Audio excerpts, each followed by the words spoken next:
নিজেকে বাঙালির মনের রাজা হিসেবে দাবি করেছেন শাকিব খান। সম্প্রতি তুফান সিনেমার প্রচারণায় ভারতের সংবাদ মাধ্যমের মুখোমুখি হয়ে এমন দাবি করেন এই সুপারস্টার। বিস্তারিত থাকছে ডেস্ক রিপোর্টে।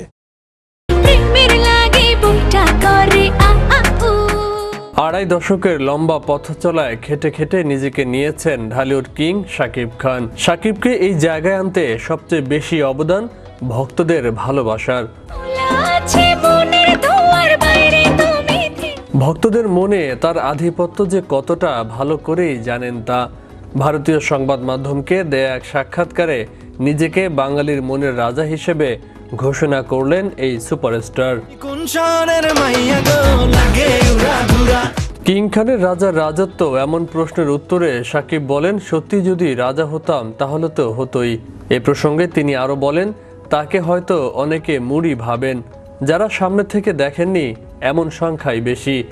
এক পর্যায়ে তিনি মুড়ি কিনা এমন প্রশ্ন রাখেন উপস্থিত সকলকে। শাকিব বলেন, তার যেমন বন্ধু আছেন তেমনি শত্রুরাও আছেন। আসলে রাজত্ব দুই ভাবে পাওয়া যায়, প্রথমত যুদ্ধ করে পাওয়া যায়, আর দ্বিতীয়ত যুদ্ধ ছাড়া ভালোবাসা দিয়ে। শাকিব বলেন, যুদ্ধ না করে রাজত্ব পেয়েছি। শুধু তাই না, বাঙালির মনের রাজা হিসেবে নিজেকে উপস্থাপন করেন এই অভিনেতা। সামনের পথ চলা নিয়েও কথা বলেছেন নায়ক। এখন থেকে বছরে ছবি করা প্রসঙ্গে বলেন, গত বছর থেকে এখন অবধি 3টি ছবি মুক্তি পেয়েছে। 3টি ছবি দর্শক প্রিয় হয়েছে। গত বছর থেকে তার ছবির জন্য গ্লোবাল মার্কেটে একটা গোল সেট করেছেন বলেও জানান কিং খান। শাকিব বলেন, বাইরে থেকে আসার সময় তিনি বুঝতে পেরেছেন বিভিন্ন দেশের মানুষের কাছে তার গ্রহণযোগ্যতা আছে। তখন মনে হলো, শুধু বাংলার গণ্ডির মধ্যে কেন আটকে থাকতে হবে? ওপার বাংলা বা এপার বাংলায় ছবি রিলিজ করে কেন থেমে যেতে হবে? বিশ্বে এখন 40 কোটি বাঙালি।